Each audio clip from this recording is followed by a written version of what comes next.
टाकलेल्या आहेत आणि पुन्हा एकदा निकाल लागल्यानंतर पुन्हा एकदा आरक्षणासाठीचा आपला जो लढा आहे त्याची पुन्हा एकदा आपण तयारी करताय। आज आई भवानीचा आशीर्वाद घेतला तर विठ्ठलांचा आशीर्वाद घेणार आहात, काय नेमकी भूमिका आहे, कशा पद्धतीने सगळे वाटचाल? दर्शनासाठी आलोय, बाकी काय नाही। असलं तर मी बोलत असतो, मी लपवून ठेवत नाही काय।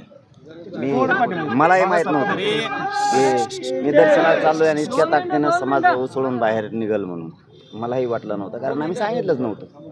परंतु समाज आता पुन्हा एकदा पेटून उठलाय स्वतःच्या लेकराला न्याय देण्यासाठी, आरक्षणासाठी ते घेणार आहे। सामूहिक आमरण उपोषण होणार आहे। आरक्षणाचा लढा अजून संपलेला नाही, एखादं सरकार अजून अस्तित्वात आलेलं नाही, काळजीवाहू मुख्यमंत्री आहेत, याकडे कशा पद्धतीने बघता? नाही होईल ना, ते केल्याशिवाय दम खाते नाही। इतके खटाटोप काय हलकाला ते येणार, कुणीतरी येतेनच।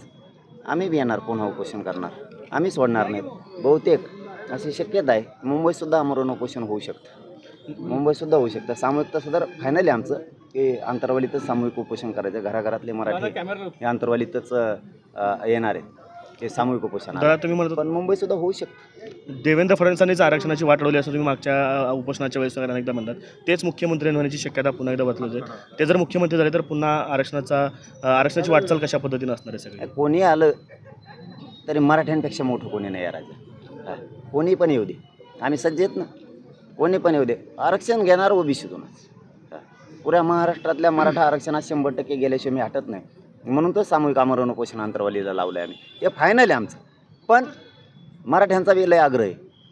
मुंबई एखाद्याच मुंबईसुद्धा होऊ शकते। दादा, अनेक आमदार हे नूतन मराठा समाजाचे झालेले आहेत, त्यांना काय नेमक्या सूचना असतील किंवा कशा पद्धतीने त्यांनी वागलं पाहिजे, काय सांगाल? त्यांनाच नाही, नुसते मराठ्यांचेच नाही तर सगळेच ओबीसी सुद्धा मराठ्यांनी निवडून दिलेत।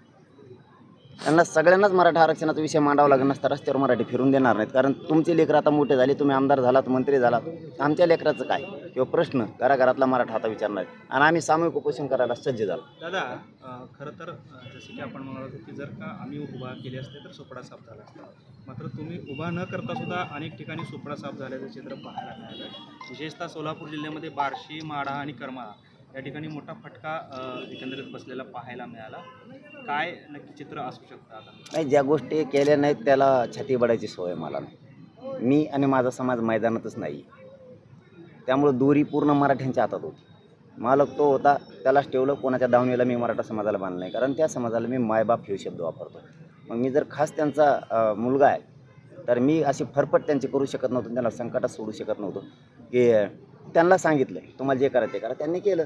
मी फरफट केली नाही, माझा ऐकतोय म्हणून मी याचं काम करायला सांगितलंच नाही मराठा समाजाला, मोकळा सोडला मराठा समाज। त्यामुळे कोणी पडलं कोण आलं, मी मैदानातच नाही आहे। मग पडलं लगेच म्हणायचं मायामुळं, मी त्यात मोडत नाही। मी मैदानात असतो ना, समीकरण जर जुळलं असतं ना, सोपडा सापच केला असतं, 100% सांगतो तुम्हाला। दादा, खरं तर अनेक वेळा मनोज दादा सोलापुरात येणार म्हणलं की हे चौक अनेक वेळा भरलेलं होतं, मात्र आज कुठेतरी परिस्थिती वेगळी दिसते, तरुणांची आणि समाजातील लोकांची संख्या कमी दिसते कुठेतरी। आता आम्ही म्हणतो दर्शनाला चाललो होतो, आणि तुम्हाला दाखवायची का पब्लिक? मग